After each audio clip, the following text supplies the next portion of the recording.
उस लेक्चर को हमें बीच में कट करना पड़ा था। हम अपने इस लेक्चर को कंटिन्यू करते हैं इस सेकंड पार्ट में। तो अभी तक आपने एसिड का कैसे पीएच कैलकुलेट करेंगे ये देखा। देखिए, जैसे एसिड का कैलकुलेट करते हैं वैसे ही आप बेस का भी कैलकुलेट करेंगे। स्ट्रॉन्ग बेस का तो कर लिया था, बारी है वीक बेस की। जैसा वीक एसिड में किया, लगभग वीक बेस का भी वैसे ही करेंगे। तो वीक एसिड भी, वीक बेस भी 100% डिसोसिएट नहीं होगा, तो उसके लिए अल्फा का वैल्यू क्या आता है, रूट में Kb/C। और पीएच का वैल्यू कैसे निकालेंगे, minus log root Kb multiply C करके। बेमानी इसमें भी होगी कि साइड में जाएंगे, Kb/C को अंडर रूट लेंगे। अगर वैल्यू 0.05 से कम आती है तब आप ये लगा सकते हो, ये बेमानी कर सकते हो। वरना क्या करना पड़ेगा, C∝² 1 - अल्फा बराबर Kb करना पड़ेगा। वहाँ से क्वाड्रेटिक बनेगी, फिर आप सॉल्व करके अपना आंसर ले आएंगे। चलो, तो Kb का वैल्यू ये दिया है, कंसंट्रेशन ये दी है, तो यहाँ से वैल्यू क्या आ गई 0.01। इसका मतलब यू कैन यूज हेयर। अब पीएच बराबर क्या होता है, minus log root Kb into C। मतलब कितना हो जाएगा, 4 × 10⁻⁻⁴, मतलब 2 × 10⁻⁻3। इसका मतलब कितना आ जाएगा, मल्टीप्लाई होते हैं तो उन्हें कैसे लिख लेते हैं हम, ऐसे है ना, log 2 log 10⁻⁻3। तो log 2 कितना होता है, माइनस का 0.3 और log 10⁻³ प्लस का 3, तो कितना आ गया 2.7। तो ये POH आ गया। और अगर आपको पीएच निकालना है 14 में से माइनस कर दिया। आई होप यहाँ पर आपको ये समझ में आ गया होगा। ठीक है, अब हम जो पीएच कैलकुलेट करेंगे वो डाइप्रोटिक एसिड के लिए करेंगे। देखिए, हमने बताया था अगर एक से ज़्यादा H+ अगर यूज़ होते हैं तो वहाँ पर कॉमन आयन इफेक्ट लगता है, जैसे हम वाटर के केस में करते थे। हम किसके लिए पढ़ रहे हैं, वीक डाइप्रोटिक एसिड के लिए पीएच को कैलकुलेट कर रहे हैं। आइए समझते हैं कैसे कैलकुलेट करेंगे। आपके पास एक H2O एसिड है जो कि वीक एसिड है, और इससे पहला आपका Ha- बनता है और H+ बनता है, जिसका एसिडिक कांस्टेंट है, मतलब इक्विलिब्रियम कांस्टेंट Ka1। फिर Ha- फिर से टूटता है और H+ बनाता है और A2- चार्ज बनाता है। होगा क्या, यहाँ भी H+ है, यहाँ भी H+ है। इसकी मात्रा ज़्यादा होने की वजह से ये इसको धमकाएगा और इसके रेट को पीछे की तरफ फेंक देगा। इसका मतलब Ka2 छोटा होगा Ka1 से, क्योंकि रिएक्शन पीछे ज़्यादा जा रही है, आगे कम आ रही है। स्टार्टिंग में क्या होगा, इसमें से कुछ अल्फा1 घट जाएगा, तो C∝1 यहाँ आ जाएगा और यहाँ पर भी C∝1 आ जाएगा। अब C∝1 देखो, Ha- ये भी है, Ha- ये भी है, तो अगर C∝1 यहाँ पर है तो C∝1 यहाँ भी होगा। इक्विलिब्रियम जैसे साइमेंटेनियस इक्विलिब्रियम में जो सीखा था आपने। अब इसमें से अल्फा2 घटेगा तो हमने क्या लिख दिया, C∝ ब्रैकेट में 1 - अल्फा2। तो इसका मतलब यहाँ क्या बनेगा, C∝1 अल्फा2, और यहाँ क्या बनेगा C∝1 अल्फा2। लेकिन H यहाँ भी हैं, तो यहाँ कितने थे C∝1, तो यहाँ भी कितने हो जाएंगे C∝1 इसमें जुड़ जाएंगे। अब यहाँ कितने जुड़े C∝1 + अल्फा2, तो यहाँ भी कितने जुड़ जाएंगे C∝1 + अल्फा2। तो इसका मतलब यहाँ से आपने क्या निकाल लिया, ये H+ का टोटल कंसंट्रेशन क्या आ गया तुम्हारा, C∝1 + C∝1 अल्फा2। अल्फा1 कॉमन लिया C के साथ, तो यहाँ क्या बचा C∝1 1 + अल्फा2। अब बेमानी क्या कर रहे हैं, क्योंकि रिएक्शन पीछे की डायरेक्शन में जा रही है, तो इसका मतलब जो अल्फा का वैल्यू होगा बहुत छोटा होगा। जिसका मतलब छोटा होना है क्योंकि कॉमन आयन इफेक्ट लगेगा, तो इसका मतलब यहाँ पे सिर्फ क्या आएगा C∝1 आएगा। इस तरीके से H+ का कंसंट्रेशन क्या आ गया तुम्हारा, C∝1 आ गया। अब इस अल्फा1 का वैल्यू कैसे निकालेंगे, देखिए Ka1 बराबर क्या होगा हमारा, इसका कंसंट्रेशन डिवाइड में इसका कंसंट्रेशन, लिख दिया। ठीक है, C से C कटा। अब हमने क्या बोला था, अल्फा बहुत छोटा, अल्फा अगर बहुत बहुत बहुत छोटा है तो उसके केस में क्या कर सकते हैं आप, इसको 1 मान लीजिए, इसको 1 मान लीजिए, इसको 1 मान लीजिए, तो यहाँ क्या बचेगा सिर्फ आपका C∝²। तो Ka1 बराबर यहाँ से क्या आ जाएगा, C∝² आ जाएगा।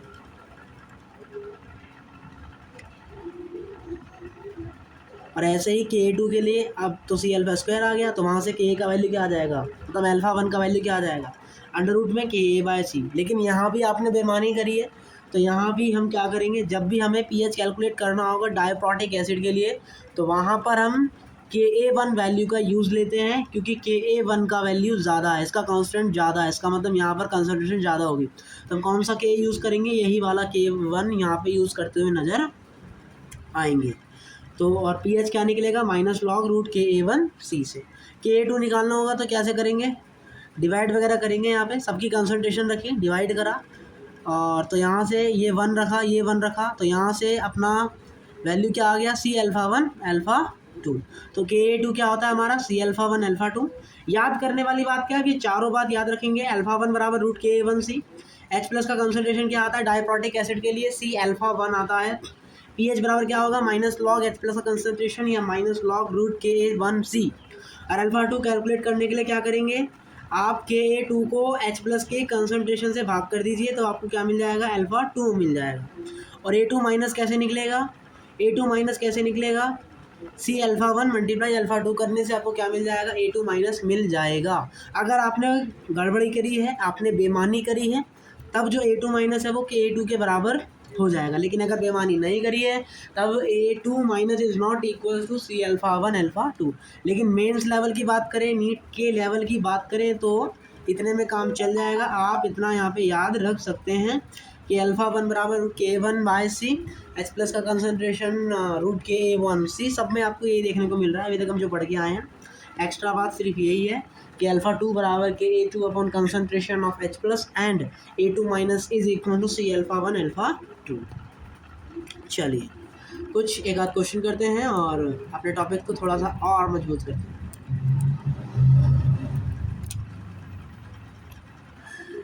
Degree of dissociation of HA and HB when they dissociated separately, assuming the degree of dissociation are much less than 1।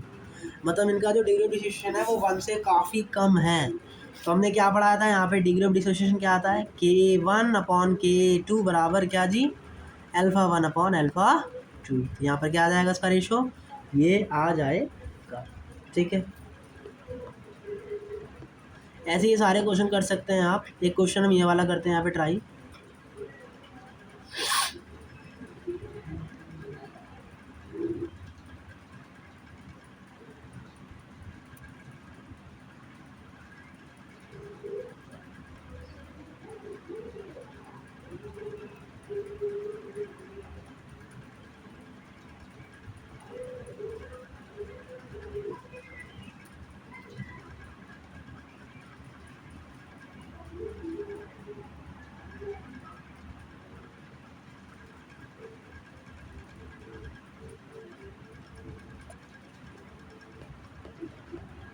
ठीक है, तो हम ये वाला क्वेश्चन कर रहे हैं। तो हमें क्या निकालना है, हमें यहाँ निकालना है P H is equals to 0.1 molar H2O solution, K A one दिया है, के ए टू दिया है, और आपसे क्या पूछा है क्वेश्चन में, आपसे पूछा है पी एच कैलकुलेट करिए। तो कैसे कैलकुलेट करेंगे, हम सब कुछ कैलकुलेट करेंगे। तो एच प्लस का पहले कोने में जाएंगे, root K A one by C check करेंगे, तो यहाँ से वैल्यू 10 की पावर माइनस ली आई, जो कि 0.05 से छोटा है। इसका मतलब यहाँ पर आप ये लगा सकते हो। तो यहाँ से एच प्लस का कंसनट्रेशन आ गया 10 की पावर माइनस 4, तो पी एच का वैल्यू कितना आ गया, 4 आ गया।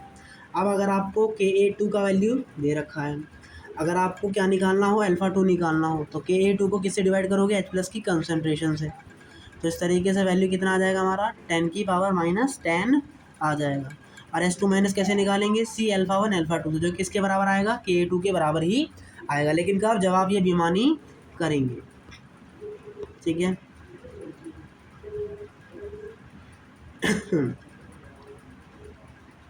मान लीजिए अगर कभी बेईमानी ना हो तो कैसे करेंगे आप इसको, ऐसे करेंगे, H2S HS माइनस और H प्लस बना रहा है, और के ए वन होगा यहाँ पे, चूँकि H एक बार निकल रहा है, फिर H फर्दर डिसोसिएट होगा और ये के ए टू का वैल्यू होगा। और अगर H2S निकालना होगा तो वो किसके बराबर आएगा, दोनों अगर इक्वेशन को मैं ऐड कर दूँ तो ये कट जाएगा, और मुझे क्या मिल जाएगा, H2S बराबर 2H plus plus H2 minus, मतलब ये दोनों क्या हो जाएंगे, मल्टीप्लाई हो जाएंगे। तो यहाँ से हम क्या कह सकते हैं, K one multiply K two is equals to concentration of this and divide में ये। आपको H प्लस का कंसनट्रेशन पता है, आपको H2S का कंसनट्रेशन पता है, आपको के वन पता है, के टू पता है, तो सॉल्व करके आपको क्या मिल जाएगा, H2 मिल जाएगा। ध्यान रखना है, अगर ये नहीं लग रहा तो आप क्या करोगे, आप ऐसे इक्वेशन लिखोगे and then you having to be proceed.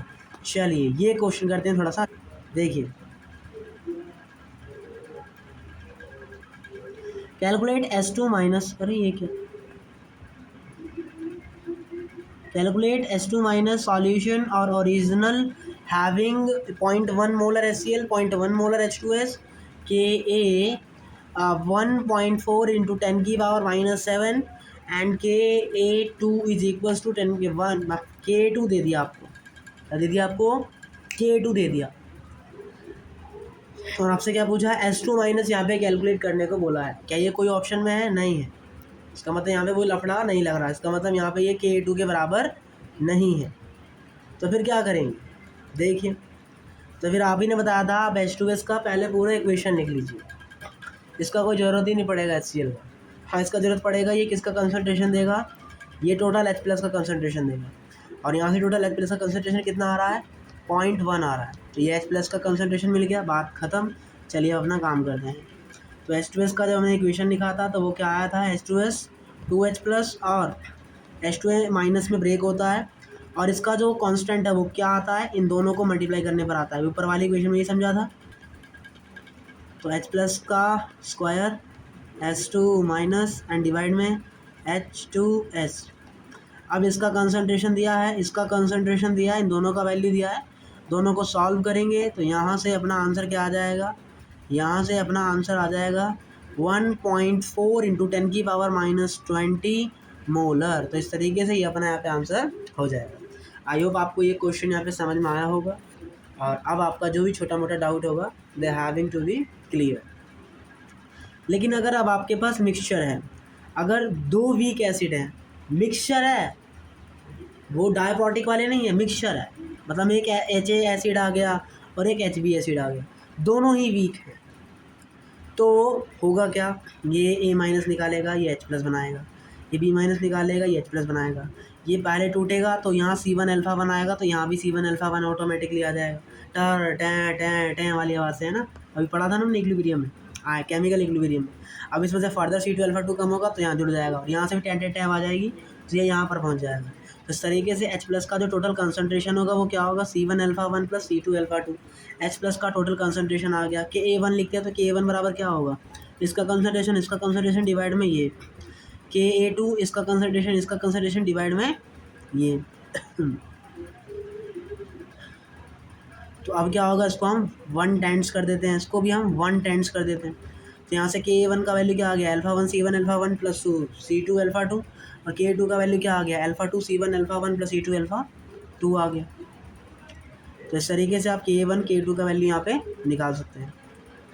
अच्छा, अब किसका वैल्यू आ गया? Ka1 और Ka2 का वैल्यू यहाँ से आ गया। तो यहाँ से अगर आपको अल्फ़ा का वैल्यू निकालना है तो क्या करेंगे आप?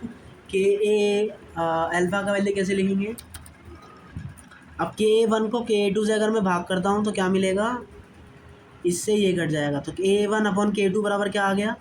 Alpha 1 upon alpha 2। देखो हमने ये वाली स्लाइड्स पहले ही पढ़ा दी थी, वहाँ पर भी हमने ये बताया था कि अगर एक से ज़्यादा डिग्री ऑफ डिसोसिएशन हो जाए, मतलब मिक्सचर ऑफ 2 आ जाए, तो आपको कैसे करना है ये हमने पहले ही पढ़ा दिया। कोई तो ये मिलेगा। अब अल्फ़ा 1 यहाँ से क्या आ गया? तो यहाँ से अल्फ़ा 1 हमारा क्या आ जाएगा? K1 upon K2 multiply alpha 2। तो यहाँ से सॉल्व करने पर अल्फ़ा 1 क्या आता है हमारा? K1 अपॉन में root Ka1 C1 plus root में Ka2 C2, और अल्फ़ा 2 ये आ जाएगा। नेट कंसंट्रेशन कैसे आएगी? C1 alpha 1 plus C2 alpha 2 करके। तो यहाँ से नेट कंसंट्रेशन क्या मिल जाएगा आपको? Ka1 C1 अपॉन में ये प्लस Ka2 C2 अपॉन में ये। तो अब यहाँ पे क्या करोगे आप? यहाँ पे देखोगे कि दोनों कैल्शियम सेम है, इससे ये कट जाएगा, और फाइनल कंसंट्रेशन क्या आ जाएगी H प्लस एसिड की?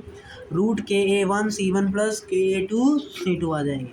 अगर 10⁻⁻6 से नेट कंसंट्रेशन ज़्यादा आ रही है तो Kw को एनरोल नहीं करेंगे, लेकिन अगर वैल्यू कम आ गई तो आप Kw को इसमें प्लस कर दोगे, बात खत्म। तो कभी भी मिक्सचर ऑफ 2 एसिड आता है तब क्या याद रखना है? H प्लस का कंसंट्रेशन आता है रूट में Ka1 C1 plus Ka2 C2, बात ख़त्म। लेकिन अगर 3 एसिड आ जाए तो क्या होगा? K3 C3 और जोड़ देना, K3 C3 Ka3 C3, अगर अल्फ़ा 3 तो Ka3, अल्फ़ा 2 तो Ka2, और अल्फ़ा 1 तो Ka1। और H प्लस का क्या आ जाएगा? Ka1 C1 plus Ka2 C2 plus Ka3 C3। अगर H प्लस का कंसनट्रेशन 10⁻⁻6 से ज़्यादा है तो यूजिंग दिस फार्मूला, अगर कंसनट्रेशन 10⁻⁻6 से कम है तो Kw की वैल्यू को इसमें और क्या कर देंगे? ऐड कर देंगे। तो इस हिसाब से आपने मिक्सचर करने वाले भी समझ लिए कि अगर 2 एसिड का मिक्सचर करते हैं तो आप उसका पीएच कैसे कैलकुलेट करेंगे, आई होप आपको ये यहाँ पे क्लियर हो गया होगा। और आइए क्वेश्चन के माध्यम से करने का ट्राई करते हैं। ये HA एसिड है, ये HB एसिड है। इसका वॉल्यूम V1 है, इसका कंसनट्रेशन C1 है। इसका वॉल्यूम V2 है, इसका कंसनट्रेशन V2 है। इसका A है और इसका B है। क्या एसोसिएशन के A का वैल्यू A है और Ka HB B है। α1 α2 का रेशो पूछा है तो वो क्या आता है K1/K2, तो क्या आ जाएगा यहाँ से A/B आ जाएगा। α1 क्या होता है, α1 मतलब Ka1 डिवाइड में C1 Ka1 मतलब C1A प्लस C2A C2B और उसका अंडर रूट। और कंसंट्रेशन क्या लिखेंगे, हाँ यहाँ पर C1 नहीं आएगा, क्यों नहीं आएगा, यहाँ कंसंट्रेशन ऑफ क्या आएगा HA आएगा। अब आपने पूरे सॉल्यूशन को मिला लिया है तो इसका मतलब अब इसका कंसंट्रेशन ये नहीं रहा क्योंकि अब वॉल्यूम बढ़ गया है। तो अब कंसंट्रेशन क्या आएगा C1V1 अपॉन दोनों का वॉल्यूम। तो HA की जगह क्या आएगा यहाँ पे, कंसंट्रेशन ऑफ HA की जगह C1V1 बट्टे में V1 प्लस V2, ये ध्यान रखना है। और मल्टीप्लाई A प्लस ऐसे ही HB का कंसंट्रेशन लिखेंगे और मल्टीप्लाई B। तो कभी मिक्सचर होता है दो एसिड्स का और वो आपसे एसिड का कंसंट्रेशन पूछता है, पीएच पूछता है, तो आपको कैसे कैलकुलेट करना है, मे बी अब आपका जो भी डाउट होगा they have to be clear. कोई डाउट नहीं रहा होगा, इसको हमने समझ लिया अच्छे से कि degree of dissociation ionic equilibrium में अगर आपको पीएच कैलकुलेट करना है तो आप कैसे कैलकुलेट करेंगे, कैसे कैलकुलेट नहीं करेंगे, maybe your doubt now having to be clear. चलिए अपने कंसेप्ट को आगे बढ़ाते हैं और कुछ और चीज़ जानने का प्रयास करते हैं। चलिए क्वेश्चन से डिस्कशन करते हैं। क्वेश्चन क्या रहा है, आपके पास 200 मोल है HA का कंसंट्रेशन, वॉल्यूम ये है, इसका कंसंट्रेशन ये है, वॉल्यूम ये है, इसका कंसंट्रेशन ये है। आपको पीएच पूछा है, हम मिक्सचर ऑफ टू एसिड कर देते, पहले आपको नेट कंसंट्रेशन चाहिए होता। तो नेट कंसंट्रेशन कैसे आएगा, दोनों के H+ को ऐड करके ही आएगा। टोटल H+ कितने निकल रहे हैं, कैसे निकालेंगे हम, C1V1 बट्टे में V1 plus V2, C2V2 upon V1 plus V2, कल ही पढ़ा था। अब दोनों की कंसंट्रेशन को ऐड करेंगे तो क्या आएगा, C1V1 प्लस C2V2 अपॉन में V1 plus V2, total volume. C1 concentration 0.1, volume ये 0.1, वॉल्यूम ये डिवाइड में टोटल वॉल्यूम। लीटर से लीटर कट जाए, कोई दिक्कत नहीं है। तो यहाँ से सॉल्व करेंगे तो H+ का कंसंट्रेशन कितना आ गया, 10⁻⁻1 आ गया। तो पीएच बराबर क्या आ जाएगा, माइनस लॉग 10⁻⁻1। तो यहाँ से पीएच का वैल्यू क्या आ गया हमारा, 1 आ गया। तो ये क्वेश्चन हो गया। अब हम अपना टॉपिक पढ़ते हैं और उस टॉपिक का नाम है सोल्ट हाइड्रोलाइज, मतलब सोल्ट को पानी में डालना, वो होता है आपका सोल्ट हाइड्रोलाइज। तो हमने सबसे पहले यहाँ पे NaCl लिया है। NaCl जब ब्रेक होगा पानी में जाने के बाद तो वो क्या बनाएगा, Na+ बनाएगा और Cl- बनाएगा। Na+ कहाँ से आता है, NaOH से आएगा, और Cl- कहाँ से आता है, HCl से आता है। इसका मतलब जब NaOH और HCl रिएक्ट करते हैं तब क्या बनाते हैं, NaCl। और NaCl जब वाटर में जाता है, एक्वस मीडियम में जाता है, याद रखेंगे जो भीगेगा वही टूटेगा। तो NaCl भीग रहा है तो वो बाद में टूट जाएगा और क्या बनाएगा, Na+ और Cl- बनाएगा। अब पानी क्या है, आपका जो मीडियम है, अब वो क्या हो गया है, एक्वस हो गया है, पानी हो गया है। तो Na+ और Cl- किससे रिएक्शन करने का ट्राई करेंगे, पानी के साथ। तो Na+ H2O से रिएक्ट करेगा तो क्या बनाएगा, NaOH, और क्या निकालेगा, H+ रिलीज़ करेगा। Cl- H2O से रिएक्ट करेगा तो क्या बनाएगा, HCl और OH- रिलीज़ करेगा। लेकिन सर अगर हम NaCl का पानी पीते हैं तो उसका मतलब उसमें HCl है और NaOH है, ये बना तो फिर तो इंसान गया, क्योंकि हम तो एसिड पी रहे हैं, वो भी स्ट्रॉन्गर एसिड पी रहे हैं। लेकिन ऐसा तो नहीं होता। तो इसका मतलब ये है कि ये रिएक्शन गलत है। तो हमें याद रखना है कि स्ट्रॉन्ग एसिड और स्ट्रॉन्ग बेस से आने वाले जो कैटायन हैं, जो एनायन है, वो पानी से रिएक्ट नहीं करते, वो पानी से रिएक्ट नहीं करते, उनका हाइड्रोलाइसिस होता ही नहीं है। क्या जी, स्ट्रॉन्ग एसिड और स्ट्रॉन्ग बेस से आने वाले जो कीटायन एनायंस होते हैं वो पानी से रिएक्ट नहीं करते, दैट मीन्स उनका हाइड्रोलाइज होता ही नहीं है। लेकिन अगर मैं वीक एसिड ले लूँ, जैसे मैंने यहाँ पे सोडियम एसीटेट लिया, सोडियम एसीटेट जैसे पानी में भीगेगा तो वो क्या बनाएगा, एक तो CH3CO माइनस बनाएगा और एक क्या बनाएगा, Na+ बनाएगा। सर जो Na+ है वो NaOH से आता है और जो CH3CO माइनस है वो CH3COOH से आता है। ये स्ट्रॉन्ग एसिड से आ रहा है, इसका मतलब इसका हाइड्रोलाइज नहीं होगा। ये वीक एसिड से आ रहा है तो CH3CO माइनस H2O से रिएक्ट करके क्या बना देगा, CH3COH बना देगा और क्या रिलीज़ करेगा, OH माइनस रिलीज़ करेगा। तो OH माइनस अगर सॉल्यूशन में बच रहा है तो इसका मतलब सॉल्यूशन कैसा हो जाएगा, बेसिक इन नेचर का हो जाएगा। तो समझने वाली बात क्या है कि वीक एसिड और वीक बेस का ही हाइड्रोलाइज होता है, स्ट्रॉन्ग एसिड और स्ट्रॉन्ग बेस का हाइड्रोलाइज नहीं होता। यहाँ किसका हाइड्रोलाइज हो रहा है, वीक एसिड का। तो इसको क्या बोलते हैं, एनायोनिक हाइड्रोलाइज बोलते हैं। और सॉल्यूशन कैसा बनता है, बेसिक इन नेचर हो जाता है। अगर मैंने NH4Cl लिया तो Cl आ रहा है HCl से जो कि स्ट्रॉन्ग एसिड है, अमोनिया आ रही है अमोनिया हाइड्रोक्साइड से जो कि वीक बेस। इसका हाइड्रोलाइज नहीं होगा, हाइड्रोलाइज होगा अमोनिया का। तो अमोनिया का हाइड्रोलाइज होना, अमोनिया क्या है, कैटायन है, तो इसलिए इसको क्या बोलेंगे, कैटायोनिक हाइड्रोलाइज बोलेंगे। अमोनिया H2O से रिएक्ट करेगा और क्या लेगा, OH माइनस लेगा। तो सॉल्यूशन में क्या बचेगा, H+ बचेगा। तो इसका मतलब अब सॉल्यूशन का नेचर क्या हो जाएगा, अब सॉल्यूशन, तो इस तरीके से अब जो आपका सॉल्यूशन होगा वो कैसा हो जाएगा, एसिडिक इन नेचर हो जाएगा। मैंने अब क्या लिया, NH4Cl लिया। तो अमोनिया किससे आता है, अमोनिया हाइड्रोक्साइड जो कि वीक बेस है। साइनाइड किससे आता है, HCl से। HCl भी क्या है, एक वीक एसिड है। तो इसका मतलब सर इसमें साइनाइड की भी हाइड्रोलाइसिस होगी और अमोनिया की भी हाइड्रोलाइसिस होगी। अगर अमोनिया पानी से रिएक्ट करेगा तो क्या बचेगा, H+ बचेगा। और अगर साइनाइड H2O से रिएक्ट करेगा तो क्या बचेगा, OH माइनस बचेगा। तो इसका मतलब अब आप ये नहीं कह सकते कि रिजल्टेंट सॉल्यूशन एसिडिक होगा, बेसिक होगा कि न्यूट्रल होगा। अगर H+ और OH दोनों का कंसंट्रेशन सेम हो गया तो इसका मतलब सॉल्यूशन न्यूट्रल हो जाएगा। अगर इसका कंसंट्रेशन ज़्यादा हुआ, मतलब Ka का वैल्यू ज़्यादा हुआ तो क्या होगा, अब वो एसिडिक नेचर का हो जाएगा। और अगर Kb का वैल्यू ज़्यादा हुआ तो अब वो बेसिक इन नेचर हो जाएगा। तो इसका मतलब अगर किसी सॉल्यूशन में दोनों का हाइड्रोलाइज हो रहा है तो इसका मतलब ये रहेगा कि सर वहाँ पर आप रिजल्टेंट सॉल्यूशन का नेचर डिफाइन नहीं कर पाएंगे। Salt of strong acid and strong base, NaCl पानी में जाता है तो Na+ और Cl माइनस बनाता है। ना तो Na+Cl का, ना तो Na+ पानी से रिएक्ट करेगा, ना तो Cl माइनस का हाइड्रोलाइज होगा। तो कोई हाइड्रोलाइज नहीं हो रहे, तो जैसे थे वैसे ही हो गए।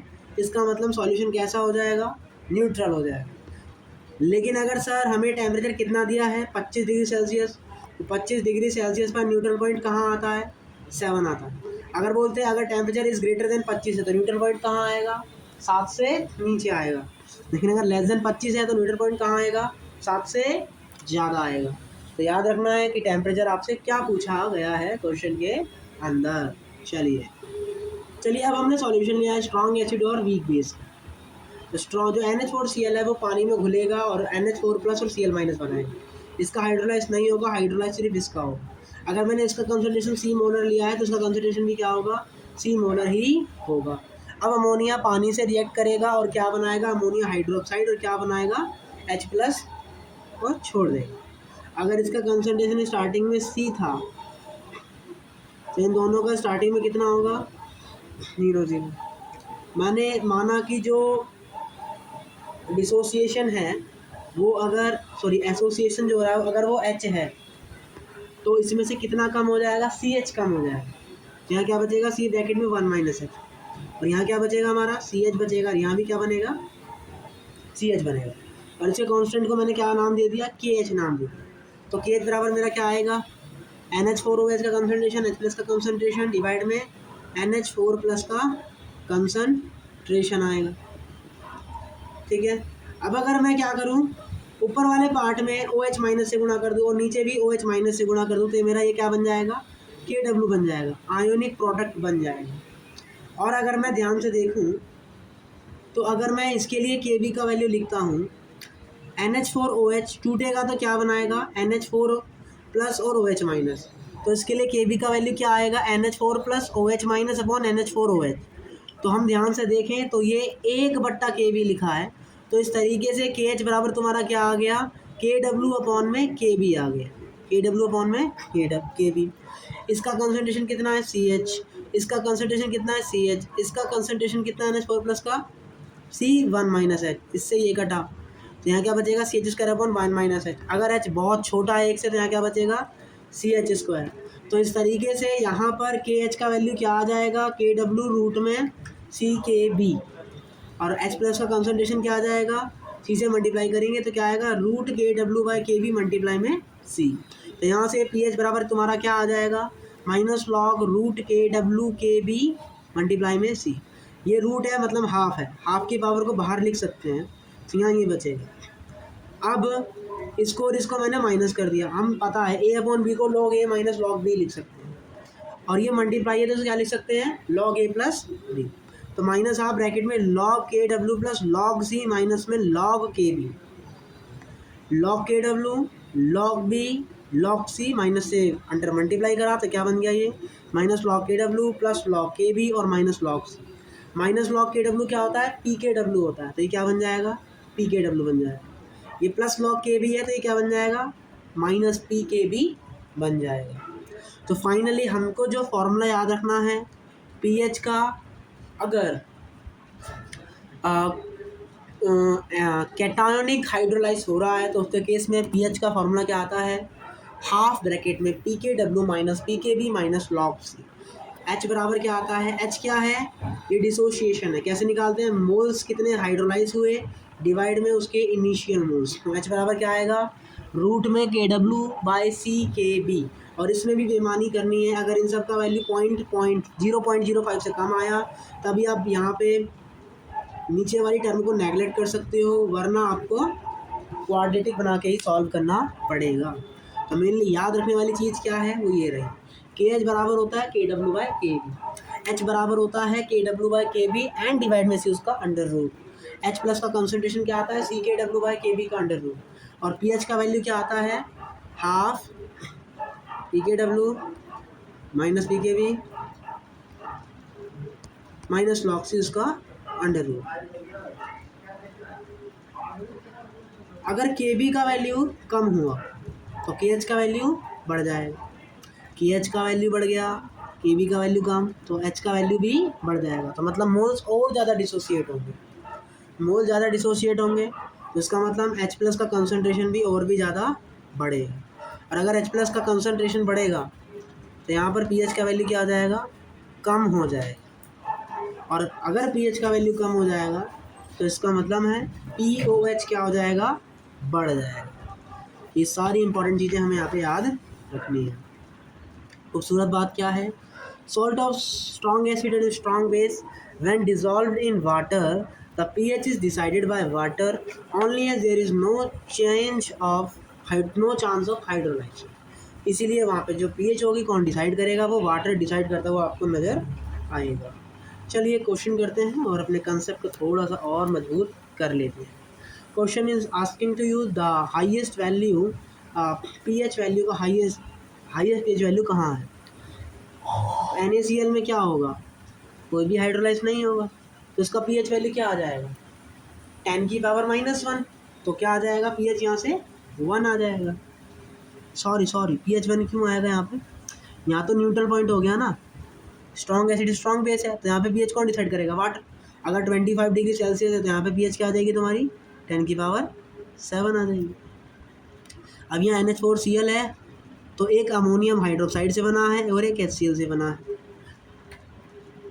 तो हाइड्रोलाइज किसका होगा, अमोनियम हाइड्रोक्साइड का होगा। और अमोनियम हाइड्रोक्साइड क्या रिलीज करता है,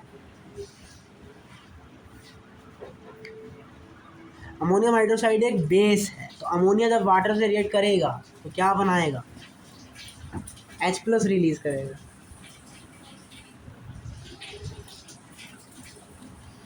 और साथ ही में क्या बनाएगा, अमोनियम हाइड्रोक्साइड बनाएगा, NH4OH बनाएगा। लेकिन कंसंट्रेशन H+ की ज़्यादा होगी, तो यहाँ पर तुम्हारा क्या ज़्यादा होगा, pH वैल्यू ज़्यादा होगा, क्योंकि यहाँ कौन सी हाइड्रोलाइज हो रही है, यहाँ कैटाइनिक हाइड्रोलाइज हो रही है, तो एसिडिक सॉल्यूशन। दूसरे वाले वीक है, CH3COH, ये क्या है, वीक एसिड है। और ये क्या है, ये वीक एसिड है और वीक बेस है।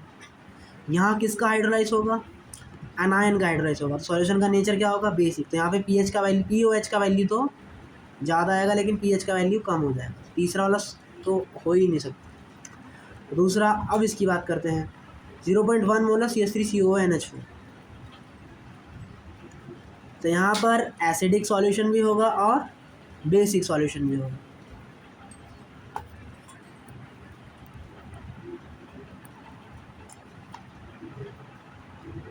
हमें यहाँ पे कंसंट्रेशन दिया है 0.1 मोलर, इसका मतलब 10 की पावर -9 मोलर कंसंट्रेशन दिया है CH3COONH4। इसका मतलब है, देखिए अभी आप आगे पढ़ेंगे कि वीक एसिड और वीक बेस का पीएच कैसे कैलकुलेट करते हैं। उसका फार्मूला आता है और उसके फार्मूले में जो पीएच का वैल्यू होता है वो इसकी कंसंट्रेशन पे डिपेंड नहीं करता, तो जिसकी वजह से इस पूरे उसमें सबसे ज़्यादा पीएच कहीं आएगी, तो वो कहाँ आएगी, डी वाले में नज़र आएगी। और 0.1 मोलर न्यूट्रल सॉल्यूशन है, तो लगभग इसका बराबर है। या आप कह सकते हो, मान लो आपको कुछ कंडीशन नहीं दिया है, तो इसका मतलब ये है कि इसमें एसिड और बेस दोनों का इक्वल होगा, तो इसका मतलब इसका पॉइंट और इसका पॉइंट लगभग क्या होगा, सिमिलर होगा। अब बी सी की बात करते हैं, तो ये है और एक ये है। तो सिर्फ वीक एसिड का करेंगे तो इसमें क्या आएगा, √KAC से निकालेंगे, पीएच बराबर -log√KAC। और जबकि इसका पीएच निकालते हैं तो पीएच का फॉर्मूला क्या आता है, स्ट्रॉन्ग एसिड वीक बेस के लिए क्या आता है पीएच का formula, half PKW minus PKB minus log C। तो इसका मतलब यहाँ पर हमारा कंसंट्रेशन क्या आएगा, ज़्यादा आएगा।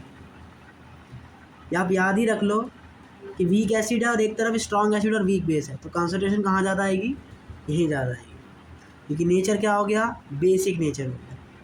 इसका नेचर क्या हो गया, बेसिक हो गया। इसका क्या नेचर बेसिक है, नहीं। तो अगर नेचर बेसिक होता है तो आपका पीएच क्या हो जाता है, ज़्यादा देखने को मिलता है। तो हाईएस्ट पीएच किस में होगी, इसमें, फिर इसमें, फिर इसमें और फिर इसमें। ठीक है, चलिए। H+ का कंसंट्रेशन क्या आया था, -log√CKW/Kb। तो पीएच का वैल्यू क्या आता है, -log√CKW/Kb। किसके लिए है ये हमारा,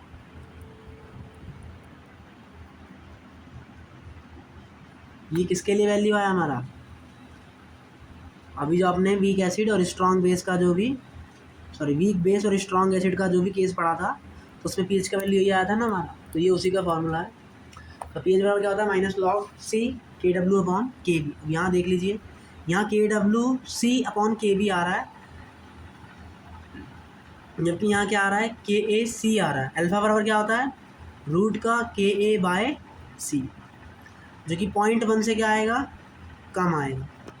लेकिन इधर क्या जुड़ रहा है, KB जुड़ रहा है। इसमें किसका नेचर बढ़ रहा है, NH4Cl में किसका नेचर बढ़ रहा है,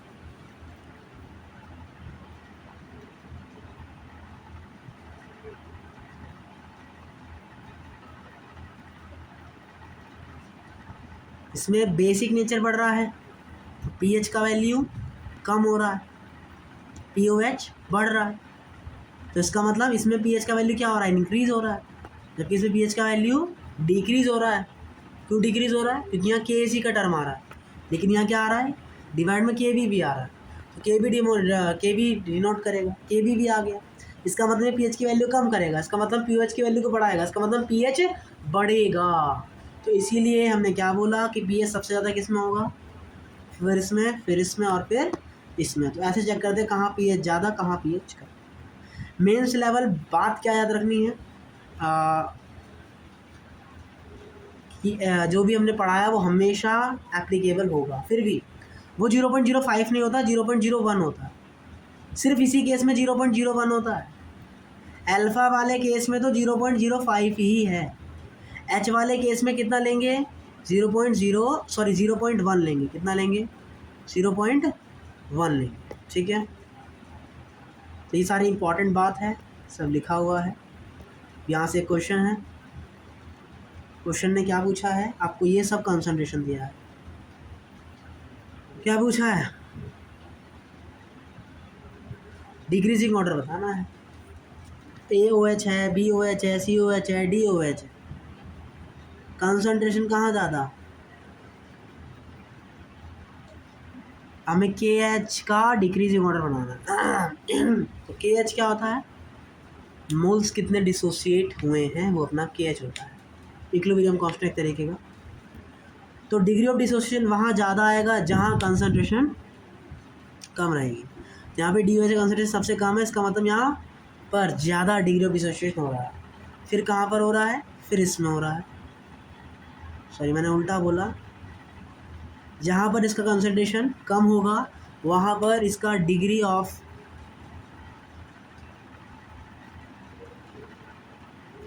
OH का मतलब हमें क्या दिया है? KB दिया है। OH मतलब बेस, KB का वैल्यू दिया है। तो KB का वैल्यू सबसे ज़्यादा कहाँ होगा? ध्यान लगाइए, KB का वैल्यू ज़्यादा वहाँ होगा जहाँ पर कंसंट्रेशन ज़्यादा होगी। तो ज़्यादा कंसंट्रेशन किधर है? ये रही। इसको पढ़ने में थोड़ा कन्फ्यूजन सा आता है, देखो ठीक है, ध्यान से पकड़ना। ज़्यादा कंसंट्रेशन किधर है KB की? इसमें, फिर इसमें, फिर इसमें और फिर इसमें। KH बराबर क्या होता है? KW/KB। तो इसका उल्टा किसका ऑर्डर हो जाएगा? KH का ऑर्डर हो जाएगा। यही ऑर्डर H का भी हो जाएगा, H+ का ऑर्डर भी यही हो जाएगा। लेकिन आप सॉल्ट यूज़ करेंगे यहाँ पे। क्या यूज़ करेंगे? सॉल्ट। पीएच का ऑर्डर क्या हो जाएगा? उल्टा हो जाएगा, क्योंकि पीएच तो बढ़ता है और पीएच का ऑर्डर यही रहेगा जो आया था। ठीक है, तो इन क्वेश्चनों को ऐसे जो है हैंडल करना है। तो अब हम पढ़ते हैं वीक एसिड और स्ट्रॉन्ग बेस का। अगर आपको पीएच कैलकुलेट करना है तो how you can calculate the pH of strong acid, sorry strong base and weak acid. तो वही कहानी इसमें होगी जैसे पहले कर रहे थे। सी मोलर CH टूटेगा, फिर यहाँ से सॉल्व करके अपने को डायरेक्ट फार्मूला याद कर लेना है। आप डेरिवेशन लिखा हुआ है, देख लीजिए। इंपॉर्टेंट बात क्या है इसमें? पहली बात, यहाँ पर भी हमने बेमानी करी है, तो बेमानी से क्या आया? H बराबर रूट में KW/CKA। बात ख़त्म। H बराबर रूट में KW/CKA। और BH का वैल्यू क्या आता है? -log KW/KA/C। और यहाँ से PH का वैल्यू क्या आएगा? Half sum plus PKW+PKA plus log C। ठीक है, देखो 0.5 और 0.05 लगभग सेम ही हैं, लेकिन डेटा को ज़्यादा अप्रॉक्स बनाने के लिए हम किसका वैल्यू का यूज़ करते हैं? 0.05 वैल्यू का यूज़ करते हैं। तो अगर H का वैल्यू 0.05 से कम हुआ तब आपका फार्मूला वैलिड होगा। वैसे 0.1 भी ठीक है, लेकिन ज़्यादातर बुकों में 0.5 दिया है, तो आप 0.05 को लेकर ही चेक करेंगे। ठीक है, तो इम्पॉर्टेंट बात क्या है? वही कहानी जो अपने पढ़ा था, KH बराबर KW। A बढ़ेगा तो KH घटेगा, H घटेगा तो CH घटेगा, CH घटेगा तो H घटेगा, H+ बढ़ेगा, PH बढ़ेगा और POH, सॉरी H+ अगर बढ़ेगा तो PH तो घटना ही है और POH बढ़ेगा। तो इस तरीके से आपने ये बात पढ़ ली और आपको क्या याद रखना है? ये सारे फॉर्मूले आपको यहाँ पे याद रखने हैं। देखो चैप्टर में ज़्यादा कुछ नहीं है इसमें, इस पार्ट में हाइड्रोलाइज वाले पार्ट में अब आपको हम कुछ वो दे रहे हैं, फॉर्मूलेस की टेबल, आपको वो याद कर लें। उससे पहले अब हम वीक एसिड और वीक बेस का कैलकुलेट करेंगे। तो कैसे कैलकुलेट करेंगे? चलिए, तो मैंने NH4Cl लिया, तो वो NH4Cl भीगेगा और अमोनिया और Cl- बनाएगा। अमोनिया वाटर से रिएक्ट करेगा तो क्या बनाएगा? अमोनिया हाइड्रोक्साइड और साइनाइड वाटर से रिएक्ट करेगा तो क्या बनाएगा? HCl बनाएगा। और H+ और OH- बन के फिर से क्या बना देंगे? H2 बनाएंगे। तो ओवरऑल रिएक्शन हमारी क्या आ जाएगी? ये आ जाएगी। स्टार्टिंग में ये C था, ये C था, तो ये 0 फिर इसमें से CH घटेगा तो यहाँ CH बढ़ जाएगा, तो यहाँ से KH का वैल्यू क्या आ जाएगा हमारा? ये सब आ जाएगा। इसका कंसंट्रेशन इसका कंसंट्रेशन, इसका कंसंट्रेशन और इसका कंसंट्रेशन, ठीक है। हमने ऊपर नीचे H प्लस ओ एच से क्या कर दिया, गुणा भाग कर दिया, तो ऊपर क्या बन गया मेरा ये KW, और नीचे ध्यान से देखें ये हमारा क्या बन गया 1/KB, और ये हमारा क्या बन गया 1/K। इसका मतलब KH बराबर क्या आ गया, KA KW by KB KA। यहाँ से हमारा KH का वैल्यू क्या आ गया, KW बाय KB KA। फिर वो सबका वो रखेंगे, फिर यहाँ आ जाएगा H²/1 - H। यहाँ बेमानी नहीं कर सकते, तो यहाँ पर आपको वैल्यू याद करनी है क्या, कि H²/1 - H बराबर क्या आता है, रूट में KW बाय KA KB। तो H प्लस का कंसंट्रेशन क्या आएगा हमारा,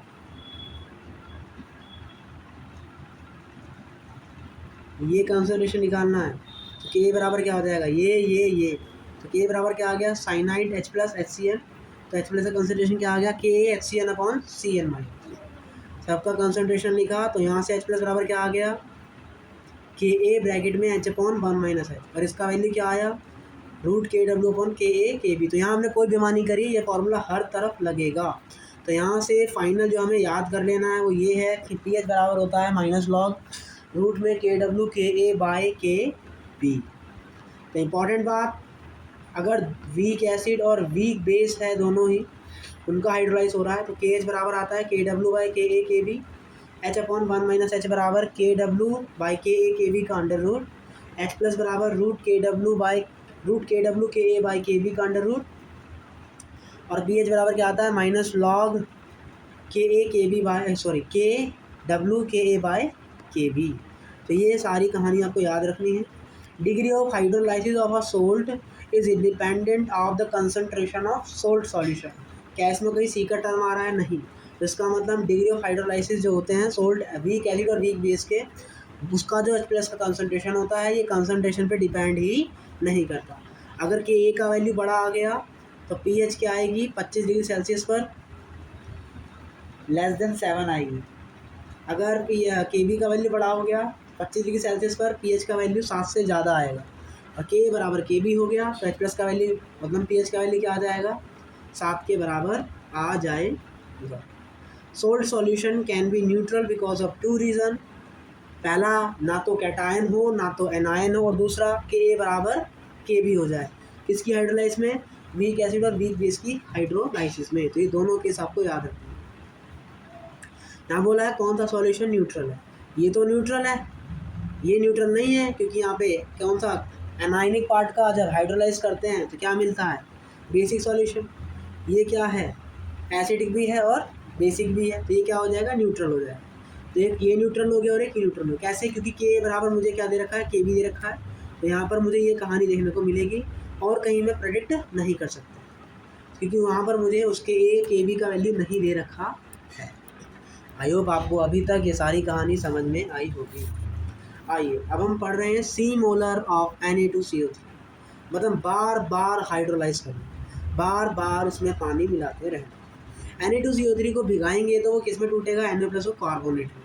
NO+ का हाइड्रोलाइज नहीं होगा बिकॉज ऑफ स्ट्रॉन्ग एसिड से आता है, लेकिन CO3 H2CO3 से आता है जो कि एक वीक एसिड है। CO3 H2O से रिएक्ट करेगा तो पहले क्या बनाएगा SCO3- और OH- रिलीज करेगा।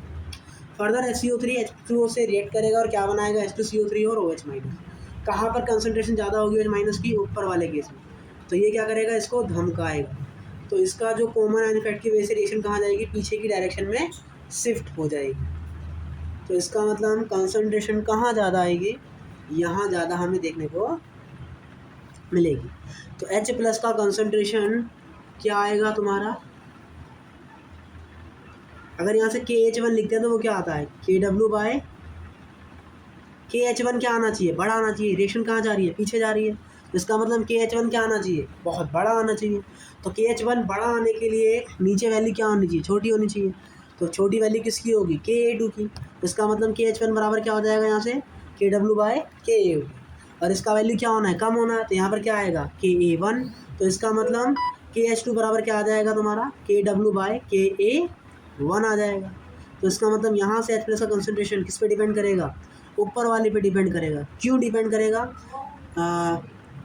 क्योंकि उसका KH का वैल्यू बड़ा है। तो H+ का कंसंट्रेशन क्या आता है, KW Ka/C।